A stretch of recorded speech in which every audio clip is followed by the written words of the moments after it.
Welcome two O level जी अड्डा। आज हम लोग सुप्रीम कोर्ट और हाई कोर्ट में जो रीट होती है, जब रीट क्या होती है पहले ही बता चुका हूँ एक बार। रीट वे होती है जो हमारे मूल अधिकार का हनन होने पर अनुच्छेद 32 के अधीन सुप्रीम कोर्ट की के तहत हम जाते हैं और अनुच्छेद 226 के अधीन उच्च न्यायालय की शरण लेते हैं।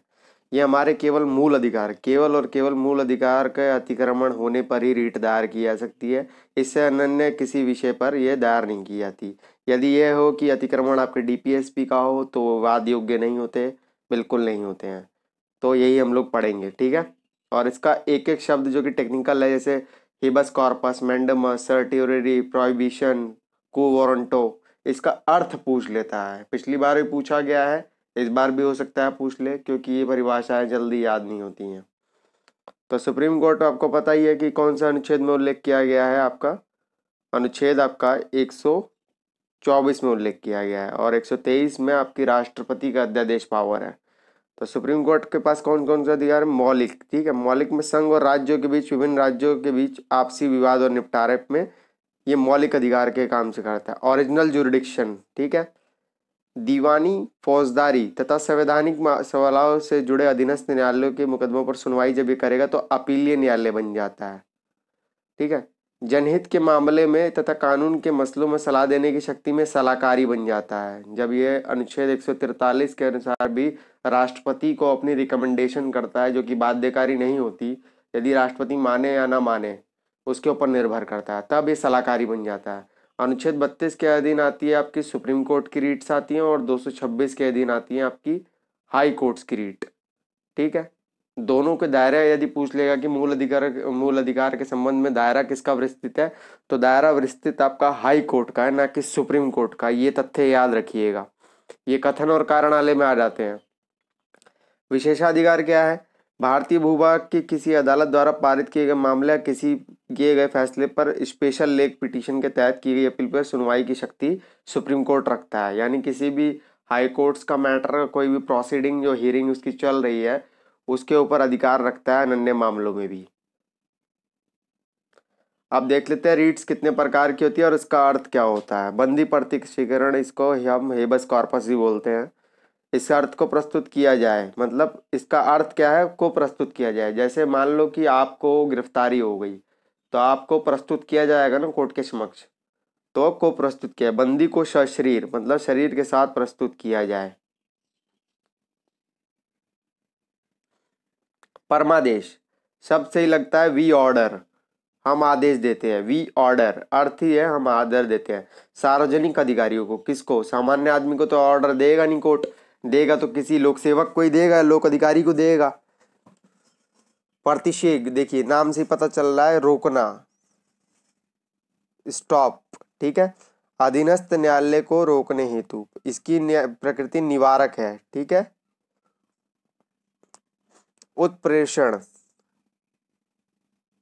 सर्टियोरिटी, प्रमाणित होना या सूचना देना। अधीनस्थ न्यायालय को निर्देशित देना, इसकी प्रकृति भी आपकी निवारक और सहायक दोनों है, ठीक है।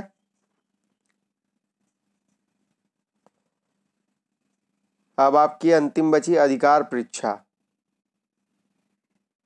प्राधिकृत या वारंट के द्वारा किस अधिकार से लोक कार्यालय में अवैध अनाधिकार ग्रहण के संबंध। मान लीजिए कि कोई व्यक्ति या कोई ऑफिस ऐसा है जो अपने अधिकार क्षेत्र के बाहर जाके कार्य कर रहा है, तो उस यदि वे रीट सुप्रीम कोर्ट में दायर की गई इस आधार पे, तो वो अपने पास मंगवा सकता है और ये पूछ सकता है कि आपके पास कौन से दायित्व, कौन से डेलीगेशन, कौन से अथॉरिटी से आप ये कार्य कर रहे हैं, इसका दे, उद्धरण दे, या मतलब प्रमाण दे।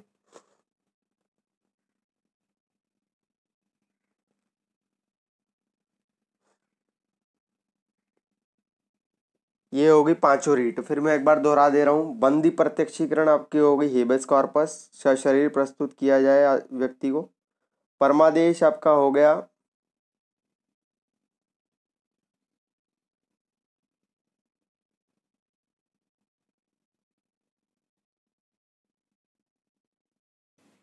सर्वोच्च न्यायालय, आपका अनुच्छेद 124 के तहत आता है, और इसी को यदि उल्टा कर दे तो उच्च न्यायालय 214 बन जाएगा। यानी 124 पे यहाँ पे इसका है उल्लेख और 214 पे इसका है, ठीक है। 123 पे आपको बता ही चुका हूँ, अध्यादेश इसका होता है।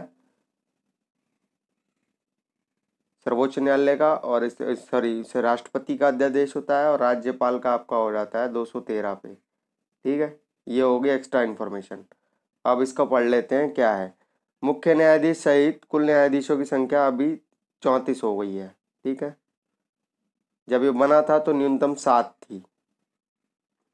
इलाहाबाद उच्च न्यायालय सबसे पुराना है, 1866 में बना है, और सबसे लार्जेस्ट पीठ भी है अभी तक की। ठीक है, संविधान के भाग 5 में और 124 से 147 तक को प्रावधान किया गया है सुप्रीम कोर्ट का। ठीक है, फैसले सभी अदालतों पर बाध्यकारी होते हैं। सुप्रीम कोर्ट के जितने भी मैटर्स और डिसीजन होते हैं सब पर बाध्यकारी होते हैं। उच्च न्यायालय के न्यायाधीशों का तबादला करने की भी शक्ति सुप्रीम कोर्ट के पास है। अब आ जाते हैं उच्च न्यायालय पे। उच्च न्यायालय मौलिक अधिकारों को बहाल करने हेतु रीट जारी करने की शक्ति, राज्य के क्षेत्राधिकार में आने वाले मुकदमों का निपटारा। ठीक है, इसके जो जस्टिस होते हैं आपको 65 वर्ष या 6 वर्ष तक काम करते हैं, 65 या 6, और यहाँ आपका 62 की लग जाती है एज। ठीक है, और दोनों की जो होती है, जो सैलरी होती है इसकी मिलती है सेंट्रल का आपके संचित निधि से मिलती है, कंटिजेंसी फंड से, और इसकी सैलरी मिलती है स्टेट कंटिजेंसी फंड से मिलती है। पर इसकी जो पेंशन होती है वे सेंट्रल देती है हाई कोर्ट्स वाले को, क्योंकि है तो ओवरऑल आपका जो नुमाइंदा जो लोक सेवक जो जज भी है वे केंद्र का ही तो है, इसलिए। ठीक है, उच्च न्यायालय के अधीन आ जाते हैं फिर आपके जिला न्यायालय आ जाते हैं। जिले के दायरे में मुकदमों की सुनवाई ये त्रिस्तरीय काम करती है ऐसे। ठीक है, ये भी पूछा गया है तथ्य में कई बार, कथन और कारण। फिर उसके नीचे जिला न्यायालय के नीचे अधीनस्थ न्यायालय आ जाता है, फौजदारी और दीवानी के मैटर सॉल्व करने के लिए। ठीक, इस टाइप से ये कार्य करता है। 2007 अनुच्छेद 217 के 1 के अनुसार उच्च न्यायालय के न्यायाधीशों की नियुक्ति राष्ट्रपति द्वारा की जाती है। न्यायाधीशों की भी और मुख्य न्यायाधीश की भी जो होता है उच्च न्यायालय का, ठीक है, राष्ट्रपति ही करता है। ठीक, ये एक पूरा चैप्टर था जिससे हर बार क्वेश्चन आते हैं। बेसिकली रीट का अर्थ पूछते हैं। जो 5 रीट है आपकी, habeas corpus, mandamus, certiorari, quo warranto, prohibition. ठीक है, इसका अर्थ यदि आपको पता है तो आपके क्वेश्चन मिलान चिन्ह वाले हल हो जाएंगे। आगामी परीक्षा आपकी बीईओ आरओ 2016 का होने वाला है, फिर यूपीपीसीएस प्रीलिम्स 2020 है। इवन यूपीएससी में भी प्रीलिम्स में ये पूछ लेता है इसके रीट्स के जो टेक्निकल वर्ड्स का अर्थ क्या होता है। ठीक है।